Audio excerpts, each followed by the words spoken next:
Hello everyone, we are starting our NCERT economy series.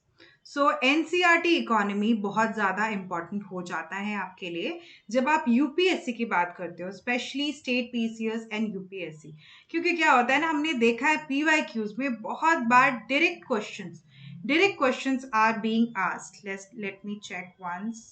Yes, so direct questions are being asked in from your NCERT, and what here at UXIS we have decided कि हम NCERT economy की जो series है, NCERT economy को आपके लिए बहुत simplified version में लेके आने वाले हैं। सो NCERT अगर आपको सिंप्लीफाइड वर्जन में मिल जाए तो एग्जाम से पहले आप ये सारे वीडियोस, ठीक है, आप पहले तो वीडियो के साथ इनके नोट्स बना लीजिए। ओके, और जब आप इनके नोट्स बना लोगे ना, फिर आप इनको 2x की स्पीड में, 1.5 की स्पीड में एग्जाम से पहले चला के एक बार रिवाइज कर सकते हो। ये जितने भी वीडियोस आपके एनसीईआरटी इकोनॉमी में आने वाले हैं, एंड अपने नोट्स रिवाइज कर सकते हो, जो कि आप ये पढ़ते पढ़ते भी बना सकते हो, और या फिर ये पूरा वीडियो देखने के बाद जो भी एनसीईआरटी हम लोग स्टैंडर्ड 9 से स्टार्ट कर रहे हैं, ओके, स्टैंडर्ड 9, 10, 11, 12 करने वाले हैं, तो स्टैंडर्ड 9 के चैप्टर्स, 10 के chapters, so bit by bit आपके लिए ये इजी रहने वाला है। और हर दिन हम ये लेके आने वाले हैं, Monday to Saturday. Okay, so you will be doing this Monday to Sunday, you will be reading economy every day. और एनसीईआरटी आप देखना कैसे एक महीने में आपकी पूरी एनसीईआरटी खत्म हो जाएगी और आपको पता भी नहीं चलेगा, है ना। सो अगर आप इस तरह से पढ़ाई करोगे जिसमें आप बहुत एक्टिव रहोगे, हम तो एक्टिव रहने ही वाले हैं। We will be giving you practical examples. We will be giving you questions, model questions, which will be helping you to practice the syllabus, whatever we have taught.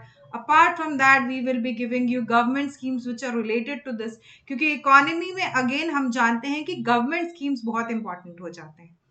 Okay, so government schemes become very important. Related government schemes also we are giving here. So basic static आपका बहुत ज़्यादा strong हो जाएगा, and apart from that इसके साथ जो भी current affairs, government schemes, जो भी हमें ऐसा लगता है कि ये important है questions, वो हम यहाँ पे discuss करेंगे। ओके, मॉडल क्वेश्चंस भी हम आपको देने वाले हैं, और बहुत ही ज़्यादा simplified way में हम आपको समझाने वाले हैं NCERT economy. So this is Raini, your educator. I will be teaching economy and current affairs. So morning में मेरा डीएनए सेशन होता है, सो वो आप मिस मत करना। And apart from that economy I will be teaching you. Okay, so NCERT से शुरू करते हैं, श्री गणेश करते हैं, let's get started. So standard 9 की जो हमारी एनसीईआरटी है, वो chapter 1 if we talk about, it talks about the story of village Palampur. Okay, the story of village Palampur, और इसमें कुछ बेसिक्स पढ़ाया गया है। हम स्टोरी नहीं देखने वाले, बट जो हमारे इकोनॉमी के लिए, जो हमारे फैक्चुअल इकोनॉमी के लिए इंपॉर्टेंट है हमारे लिए, वो हम करने वाले हैं। ठीक है, तो going forward we will see Indian economy sector के बारे में बात हुई है यहाँ पे। इंडियन इकोनॉमी सेक्टर में हम देखेंगे on the basis of activity किस तरह के सेक्टर्स हैं इकोनॉमी के, on the basis of work condition किस तरह के एक्टिविटीज हैं, on the basis of asset ownership किस तरह से है। सो जो हमारा इंडियन इकोनॉमी है उसमें बहुत तरह के सेक्टर्स हैं, but these sectors are again divided into three parts. What are these three parts? These three parts are again on the basis of activity, on the basis of work condition, and on the basis of asset ownership. Ownership of the asset. ये जो asset है ये किसका है, ये किसका belong है। मान लीजिए एक piece of land है, ठीक है, ये किसको belong करता है, प्राइवेट प्रॉपर्टी और गवर्नमेंट प्रॉपर्टी। सो एसेट ओनरशिप के तहत भी हम लोग बाइफर्केशन करते हैं इंडियन इकोनॉमिक सेक्टर को। तो सबसे पहले हम लोग देखते हैं on the basis of activity, किस तरह की एक्टिविटीज हो रही है उसके बेसिस पे हमें बाइफर्केट किया गया है इकोनॉमिक सेक्टर को। तो वो है हमारे primary sector, secondary sector, tertiary, quaternary, quinary activities. ठीक है, डिफरेंट काइंड ऑफ एक्टिविटीज हैं आपके, primary, secondary, tertiary, quaternary and quinary. Okay, then on the basis of work condition, work condition कैसी है, is it formal work condition, informal work condition.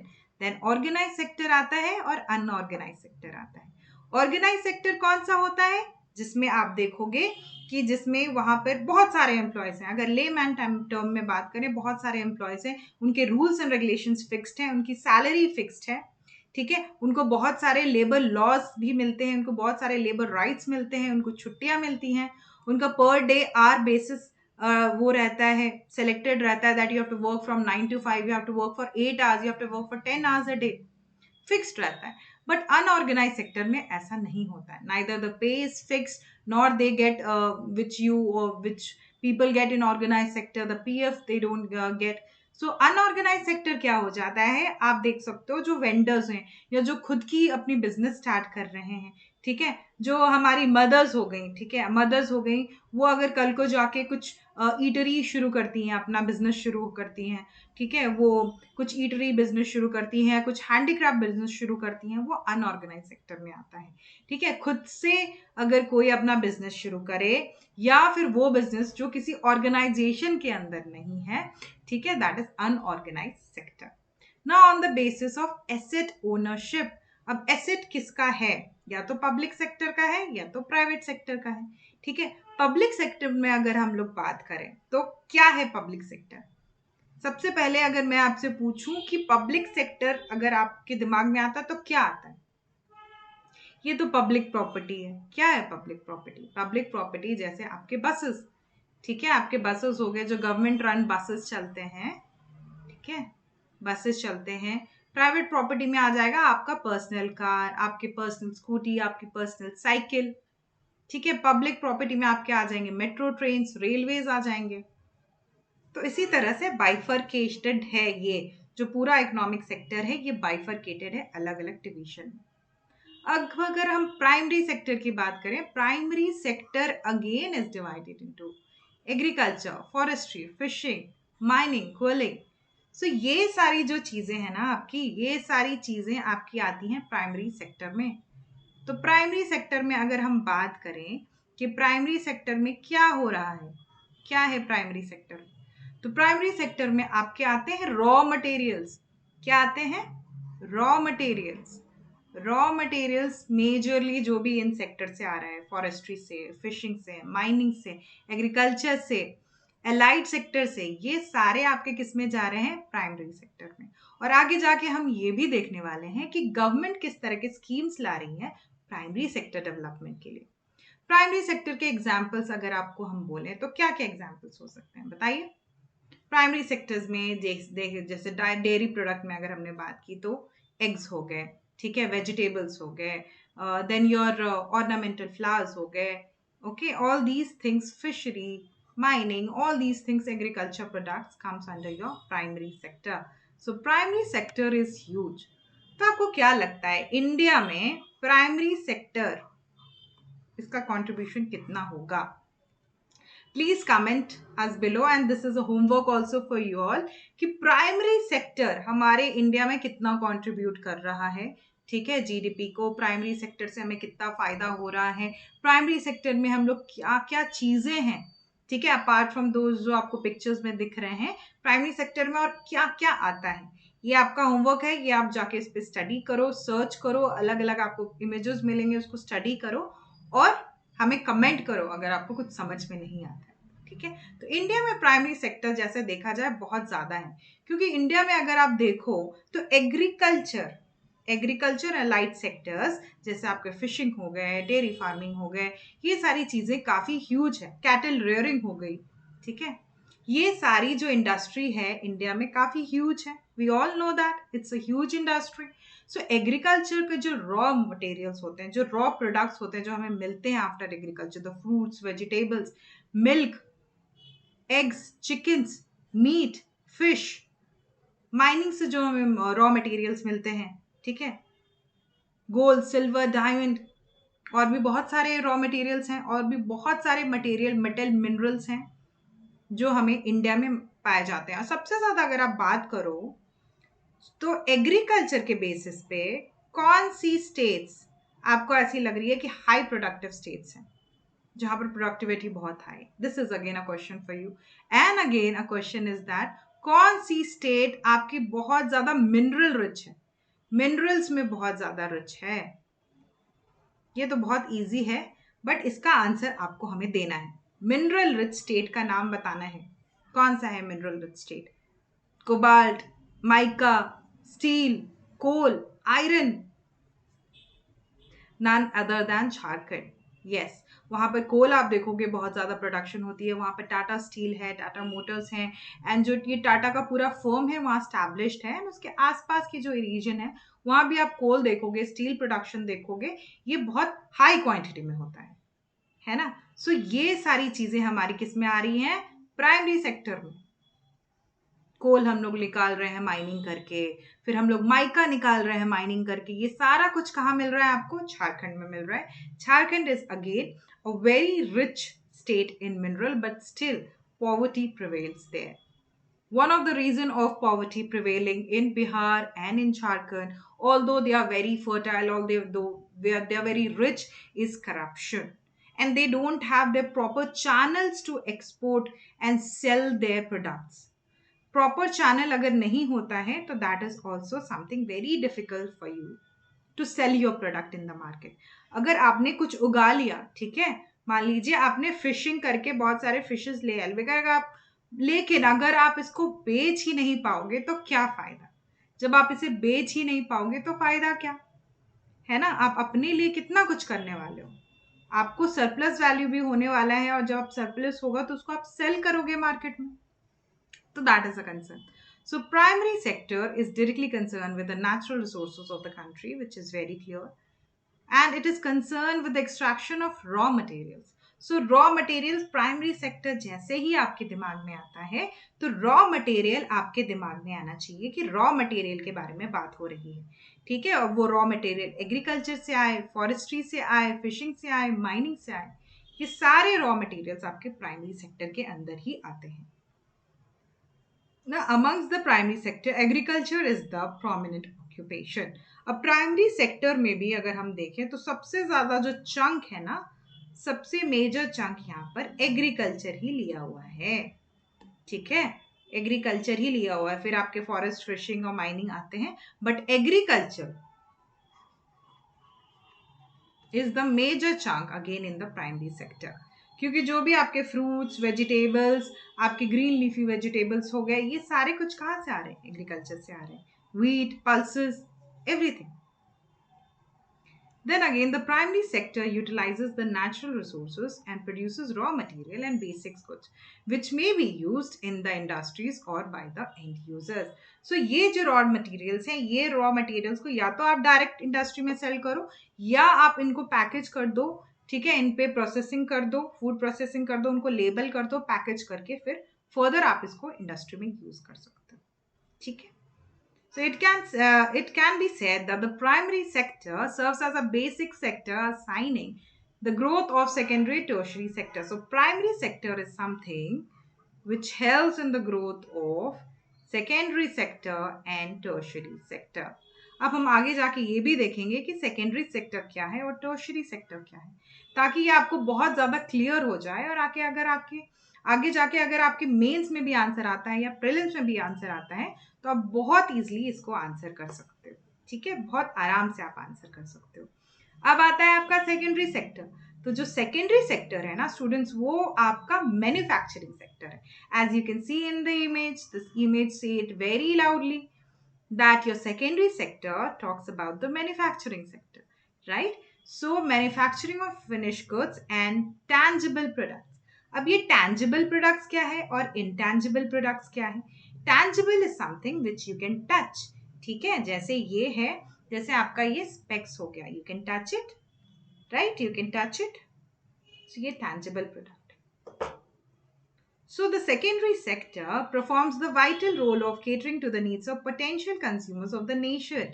Yes, the consumers of the nation. जो हमारे consumers है ना, consumers जो हैं nation के, उनके नीड्स को केटर करता है। अगर आप मैन्युफैक्चरिंग की ले लो, नमक की मैन्युफैक्चरिंग, सॉल्ट की, ऑयल की मैन्युफैक्चरिंग। ऑयल आपको रॉ मटेरियल मिल रहा है, ठीक है, the seeds of sunflower oil you are getting, but again you are processing it and then making a bottle of oil. ये कहाँ से हो रहा है? ये सेकेंडरी सेक्टर में हो रहा है। Secondary sector is helping you to create that bottle of oil. ठीक है, मस्टर्ड ऑयल, कोकोनट ऑयल, ये सेकेंडरी सेक्टर, मैन्युफैक्चरिंग सेक्टर, वो कंपनी में लेके जाके, इंडस्ट्री में लेके जाके उस पे प्रोसेसिंग होती है, फिर उनको पैकेज किया जाता है और वो सेकेंडरी सेक्टर में आते हैं। तो जो सेकेंडरी सेक्टर है ना, वो आपके कंज्यूमर बेस को बहुत ज्यादा केटर करता है। अगेन इसमें आती है आपकी manufacturing sector, electricity, gas and water supply and construction. तो सिर्फ मैन्युफैक्चरिंग सेक्टर नहीं है, सेकेंडरी सेक्टर में क्या क्या आते हैं याद कीजिए, मैन्युफैक्चरिंग आते हैं, कंस्ट्रक्शन आते हैं, इलेक्ट्रिसिटी, वाटर सप्लाई, ये सारा कुछ आपके आता है सेकेंडरी सेक्टर में। सो प्राइमरी सेक्टर अगर हम रिवाइज करें तो majorly the raw materials from agriculture, okay, from mining, all these factors, forestry, यहाँ से जो भी रॉ मटेरियल्स आता है वो आपका प्राइमरी सेक्टर हुआ। ठीक है, सेकेंडरी सेक्टर में क्या है, मैन्युफैक्चरिंग है, कंस्ट्रक्शंस है, electricity department, then you water supply, ये सारा कुछ आता है आपके सेकेंडरी सेक्टर। क्लियर? और आपको कुछ भी डाउट हो तो आप कमेंट्स में हमें बता सकते हो। Then comes your tertiary sector. So India में ये बोला जाता है ना स्टूडेंट्स कि India has developed directly from primary to tertiary. Okay, directly हमारा जो डेवलपमेंट हुआ है वो प्राइमरी से टर्शियरी सेक्टर हुआ है। Manufacturing is lagging in India.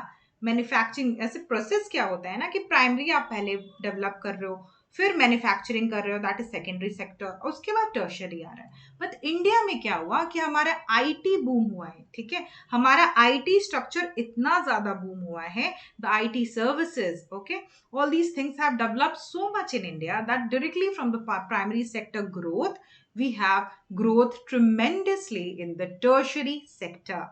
Understood? And manufacturing is good, the secondary sector is also growing, but not at the pace at which tertiary is growing. So tertiary sector is intangible, that is concentrated on the service sector. आप मुझे बताइए कि service sector में क्या क्या चीजें आती हैं। As the image show you that IT sector तो एक है ही आपका, ठीक है, as the image shows that IT sector is one of the sector. आप कंप्यूटर में बैठ के अपने प्रोग्रामिंग कर रहे हो, डिजाइनिंग कर रहे हो, वेबसाइट बना रहे हो, बहुत सारा कुछ कर रहे हो, आर्टिफिशियल इंटेलिजेंस के बारे में पढ़ रहे हो, ये सारा कुछ कर रहे हो। ठीक है, सो एक ये वाली बात हो जाती है। उसके अलावा जो भी सर्विस इंडस्ट्री में हो रहा है, मान लीजिए आप एक रेस्टोरेंट में गए, कोई आपको आप खाना लाके दे रहा है आपके टेबल पे, that is also a service. Okay, somebody is teaching you, that is also a service.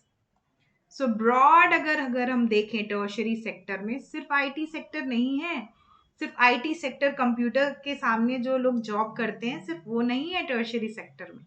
So we have examples like trade, hotels, restaurants, transportation, storage, communication, okay, then banking, insurance, real estate, community, social, personal and other services.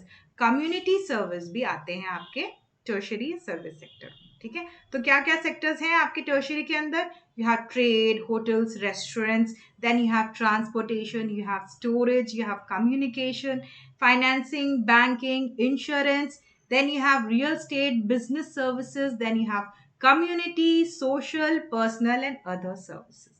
ये सारे services आपके किसके अंदर आते हैं? Tertiary sector के। तो आप कोई भी कंफ्यूजन नहीं होनी चाहिए आपको प्राइमरी, सेकेंडरी और टर्शियरी में। प्राइमरी आपके raw material, secondary is majorly manufacturing, okay, manufacturing, then the tertiary is majorly a service industry, intangible which you cannot touch. Okay, then comes your quaternary activities. Quaternary activities क्या है students? Knowledge sector. Okay, it deals on the knowledge sector. R&D, okay, research and development होती है ना कुछ process की, उसमें बहुत सारी नॉलेज चाहिए। पीएचडी स्टूडेंट्स बैठते हैं, मास्टर स्टूडेंट्स बैठते हैं, वो लोग करते हैं ये सारी R&D, है ना। तो इस तरह का जो intellectual aspect of the economy है, that is quaternary. Okay, the R&D, कोई नया वेबसाइट बन रहा है, कोई नया रिसर्च हो रहा है, कुछ नया डेवलपमेंट हो रहा है, that comes under your quaternary activity. So quaternary sector की अगर हम बात करें तो एग्जाम्पल्स देखते हैं। ठीक है, your IT sector, information and communication sector, R&D, consultancy, broader definition, ये सारा कुछ आपका जो इंटेलेक्चुअली साउंड, बहुत ज्यादा उसमें R&D, ठीक है, बहुत ज्यादा इंटेलेक्चुअल कैपेबिलिटी चाहिए आपको, knowledge based and intellectual based बहुत ज्यादा स्किल्स चाहिए, that is your quaternary activities. Now what is quinary? Quaternary और क्वीनरी में आप कंफ्यूज मत होना। Quaternary is R&D intellectual thoughts in the private sector or in the government sector. But quinary activity होती है decision making, law making, okay? मान लीजिए parliament कुछ लॉ बनाती है, ठीक है, हमारे जो एग्जीक्यूटिव्स हैं वो कुछ लॉ बना रहे हैं, हमारे जो आईएएस ऑफिसर्स हैं, आईपीएस ऑफिसर्स वो कुछ लॉ बना रहे हैं, उसको रूल कर रहे हैं, उसके हिसाब से रूल कर रहे हैं, that is your quinary sector. Quinary sector में again your intellectuals are there but they are higher level law making sector, okay, top level decisions are made. जो डिसीजंस आप देख रहे हो ना, वो टॉप लेवल जो डिसीजंस हैं, टॉप नॉच डिसीजंस, वो कहाँ बनते हैं? आपके क्वीनरी एक्टिविटीज में बनते हैं, ओके।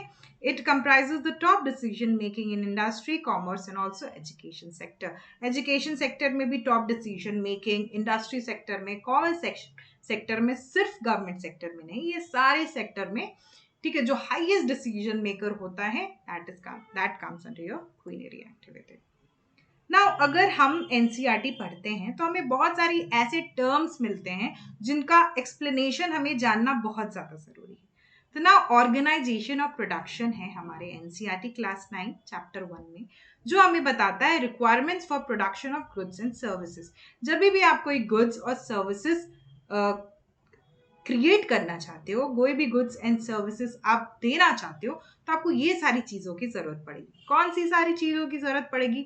आपको लैंड चाहिए, आपको कुछ भी, आप जैसे मान लो आपने एक बिजनेस स्टार्ट किया, ठीक है, आपने एक कंप्यूटर शॉप खोला, तो उसके लिए आप जमीन चाहिए होगी, आपको लेबर चाहिए होंगे, कुछ लोग चाहिए होंगे काम करने के लिए, फिजिकल कैपिटल लगाना पड़ेगा। वो जो कंप्यूटर्स आप खरीदोगे, ठीक है, वो जो कंप्यूटर्स मान लो आप खरीद रहे हो, अपने कंप्यूटर जो भी आप साइबर कैफे खोल रहे हो, उसके लिए कैपिटल, फिजिकल कैपिटल लगेगा, and human capital is again जो लोग स्किल लोग हैं वो वहां पर काम करेंगे, तभी तो एक पूरा इकोसिस्टम बनेगा आपका गुड्स एंड सर्विसेज देने का, है ना।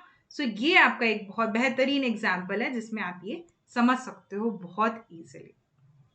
आगे चलते हैं, आगे हम देखते हैं कि ऑर्गेनाइज सेक्टर क्या है और अनऑर्गेनाइज सेक्टर क्या है और कैसे इन दोनों को अलग अलग देखा जाता है।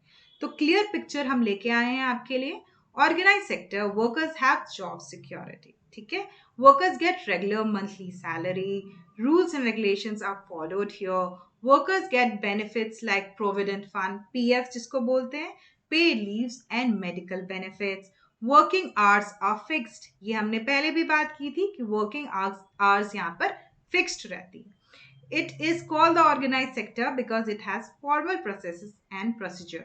बहुत फॉर्मेलिटी, फॉर्मल प्रोसीजर्स यहाँ पर फॉलो किया जाता है, रूल्स एंड रेगुलेशन सारे रिटर्न रहते हैं। Working conditions are favourable. But if we talk about unorganise sector, जिसके बारे में हमने बात की, workers do not have job security, workers get daily wages, rules and regulations are not followed here, workers do not get such benefits like pf, ठीक है, paid live, medical benefits. क्यों? देखिए अनऑर्गेनाइज सेक्टर में मान लीजिए एक इंसान है जिसने अपना ठेला या मोमो स्टार्ट कर दिया बनाना, ठीक है, और उसने सेल करना शुरू कर दिया, वो अनऑर्गेनाइज सेक्टर के अंदर आएगा, ठीक है, या किसी ने अपनी अपनी सर्विस स्टार्ट कर दी, वो भी अनऑर्गेनाइज सेक्टर के अंदर आएगा। तो वहां पर मेडिकल बेनिफिट, प्रोविडेंट फंड, ये सब कहाँ से मिलने वाले हैं? ये तो नहीं मिलेंगे, right? So that is the condition and there is not formal process and president, working conditions are not so favorable in many conditions. Okay, another term which has come in this NCERT book, that's why I have covered here, yield क्या होता है? yield वैसे आप सबको पता होगा, जाओ जमीन में कितना उपज हो रहा है। So yield is measured as a crop produced on a given piece of land during single season.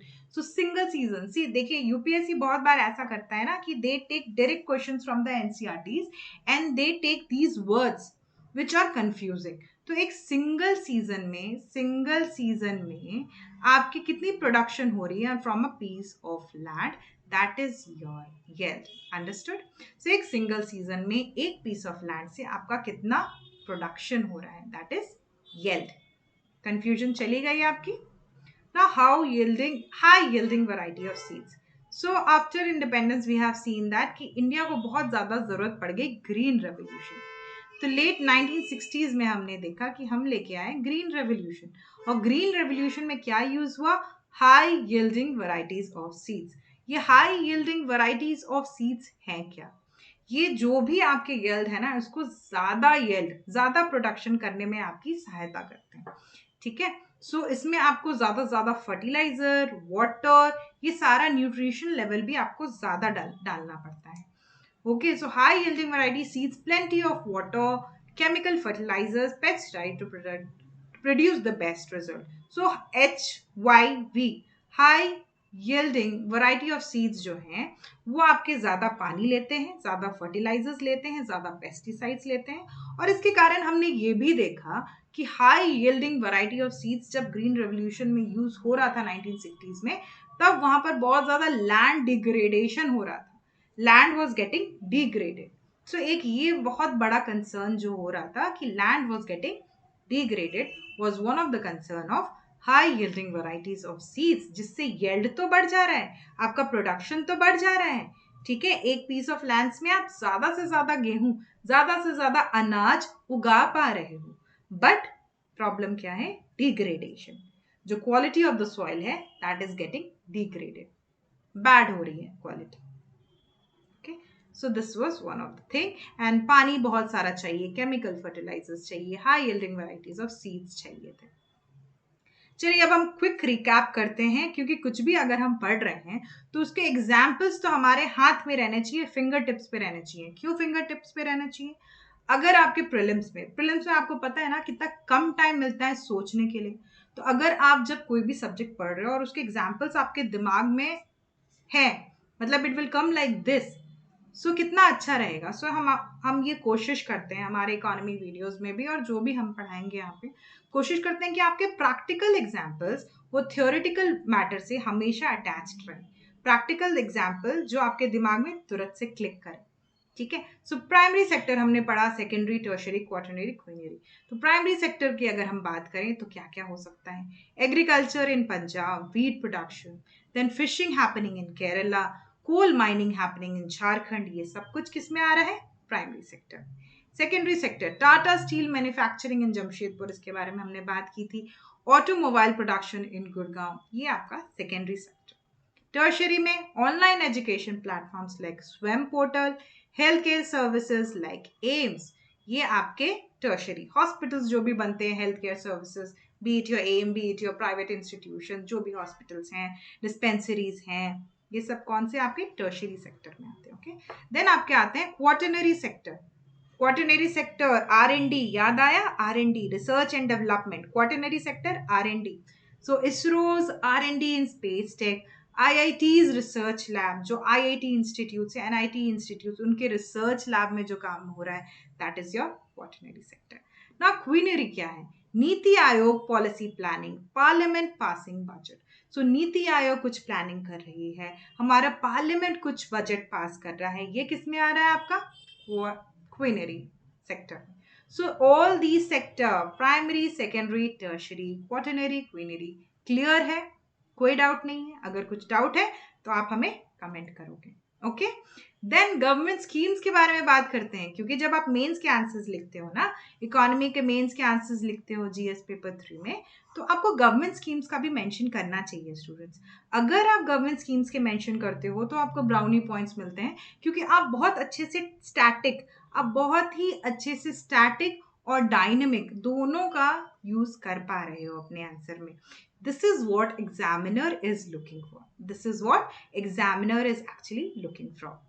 Okay, so primary sector में अगर हम स्कीम्स देखें तो पीएम किसान, पीएम फसल बीमा योजना, soil health card scheme. Okay, secondary sector में अगर हम बात करें तो make in India, manufacturing sector, production linked incentive schemes, again जो प्रोडक्शन सेक्टर है उसको बूस्ट करने के लिए production sector incentive schemes. Tertiary sector के लिए डिजिटल इंडिया, आयुष्मान भारत, क्योंकि हमें सर्विस सेक्टर और डिजिटल सेक्टर के बारे में हम बात कर रहे हैं। क्वाटरनरी में अटल मिशन इनोवेशन वाला, national research foundation, again R&D।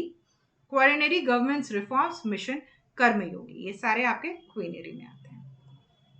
Now let's discuss questions, क्योंकि अगर हम क्वेश्चंस प्रैक्टिस करते हैं ना तो हमारा जो ब्रेन है वो ज्यादा एक्टिव हो जाता है। ये आपने देखा होगा, सिर्फ पढ़ते पढ़ते पढ़ते रहने से ना मजा नहीं आता।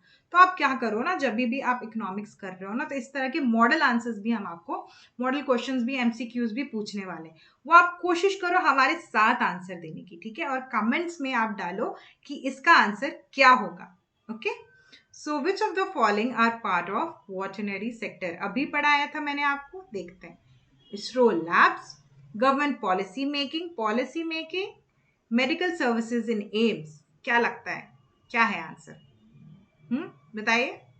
सो योर आंसर इज सी, क्योंकि हमारा जो मेडिकल सर्विसेज इन एम है ये तो टर्शरी सेक्टर हो जाता है ना, टर्शरी सेक्टर हो जाता है ये, ठीक है? तो ये आपके क्वार्टनरी और ये क्वीनरी सेक्टर में आते हैं, पॉलिसी मेकिंग, लेकिन फिर भी इसको हम लोग ले सकते हैं, ठीक है? इसको भी हम लोग ले सकते हैं। Then comes your discuss the changing share of different sectors in India's GDP since independence. How does this structural transformation impacts employment pattern? Okay. Changing share of different sectors, अब primary sector, tertiary sector, secondary sector के अलग अलग share हैं GDP पे। अब ये कैसे structural transformation लाने वाला है आपके एम्प्लॉयमेंट पैटर्न पे? तो ये जो सेक्टर्स ऑफ इकोनॉमी है ये एम्प्लॉयमेंट को कैसे सपोर्ट करने वाले हैं, कैसे हेल्प करने वाले हैं, is the question. Interesting, right? दूसरा क्वेश्चन है, the introduction of high yielding varieties of seeds in India required large amount of chemical fertilisers, assured irrigation and mechanization of farming। क्या लगता है, तीनों चाहिए है ना? तो तीनों ही यहाँ पर करेक्ट है, answer D is right. Mains का क्वेश्चन देखते हैं, जो हमारे मॉडल क्वेश्चन हमने बनाए हैं। Evaluate the impact of green revolution on India's agriculture productivity and rural social economy. तो क्या इम्पैक्ट है? ऑब्वियसली ये इम्पैक्ट है कि इन 1960 जब इंडिया बहुत ज़्यादा डिपेंडेंट हो गया था फॉरेन गुड्स एंड सर्विसेज पे, ठीक है, हमारे यहाँ बहुत ज़्यादा भुखमारी भी चल रही थी, we were not able to produce our own food. उस समय ग्रीन रेवोल्यूशन जब इंडिया लेके आया, so it was a boom for the country, it was for a boom.